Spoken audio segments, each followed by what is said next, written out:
Hello friends, welcome to my mini blog. तर आजच्या या धावपळीच्या युगामध्ये बघा, जितक्या लवकर बनवता येईल तितक्या लवकर बनणारं जेवण आपण बनवण्याचा प्रयत्न करतो. कारण बघा, प्रत्येकाकडेच वेळेची ना कमी असते. आणि याच्यामध्ये बघा, आपली जी जुनी परंपरा आहे, आपलं जे जुन्या पद्धतीचं जेवण आहे, तर ते आपण कुठेतरी विसरत चाललो आहे. तर म्हटलं चला, आज मी बनवत होती तर तुमच्यासोबतसुद्धा शेअर करूयात म्हणून. तर इथे बघा, 3 प्रकारच्या डाळी मी घेतला. चना डाळ, तुरीची डाळ आणि मसूरची डाळ. तीनही छान धुवून घेतल्या. त्यामध्ये बारीक चिरलेला पालक घातला, टमाटर घातले, मिरच्या घातल्या, लसूण पाकळ्या घातल्या आणि कुकरला शिटी येण्यासाठी ठेवले. त्यानंतर इथे एका जाळीवर बघा, टमाटर मिरची मी छान अशी भाजून घेतली. टमाटर इतके भाजले की त्याच्या ज्या साली आहेत तर त्या आपण अगदी आरामात काढू शकू. आणि त्यानंतर इथे ना थोडासा जो कांदा आहे तर तो मी बारीक करून घेतला.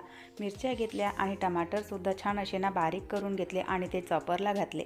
आधी बघा, हे सगळं जे आहे ना तर एकतर सिलबट्ट्यावर किंवा मग हाताने छान असं ना कुस्करल्या जायचं. तर आता सिलबट्टा तर माझ्याकडे आहे नाही आणि हाताने मी ते कुस्करणार नाही, कारण हाताला ना खूप मग तिखट लागतं. तर त्यामुळे मस्त छान असं चॉपरमध्ये मी हे सगळं बारीक करून घेतलं. आणि त्याला फोडणी करण्यासाठी बघा, तेल तापवलं, त्यामध्ये जिरं घातलं, थोड्याशानं लसणाच्या किरल्या घातल्या आहेत, हळदी घातली, हिंग घातला आणि तो जो तडका आहे तर तो या बारीक केलेल्या चटणीवर टाकला आहे. मला आजही आठवते की आम्ही जेव्हा लहान होतो तर तेव्हा बघा, आमच्या इथे बाबांना छान चूल पेटलेली असायची. तर त्यामध्ये ना मिरच्या आणि टमाटर छान असे भाजून घ्यायचे आणि हाताने कुस्करलेली चटणी बनवायची. आणि तो स्वाद बघा आजही तोंडावर म्हणजे जिभेवर आहे की तो कशा प्रकारे लागायचा. तर मस्त छान अशी ना ही चटणी बनवून तयार झाली. त्याच्यासोबत खाण्यासाठी ज्वारीच्या पिठाची भाकरी मी बनवणार आहे.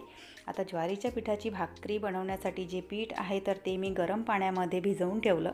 आणि तोपर्यंत पालकचे म्हणजे जी डाळ मी शिजायला ठेवलेली होती तर ती डाळसुद्धा शिजलेली होती, त्यालासुद्धा तडका टाकला.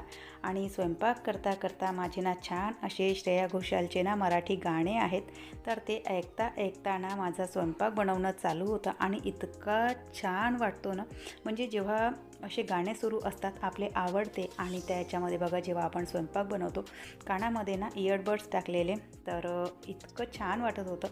तर गाणे ऐकता ऐकता मस्त छान अशा टम्म फुगलेल्या भाकरी मी बनवून घेतल्या. तर चला, स्वयंपाक रेडी आहे. टमाटर मिरचीचा छान असा कुचला म्हणतात याला आमच्या इकडे, भाकरी. तर चला, व्हिडिओ इथेच संपवते. आवडल्यास लाईक शेअर सबस्क्राईब. बाय.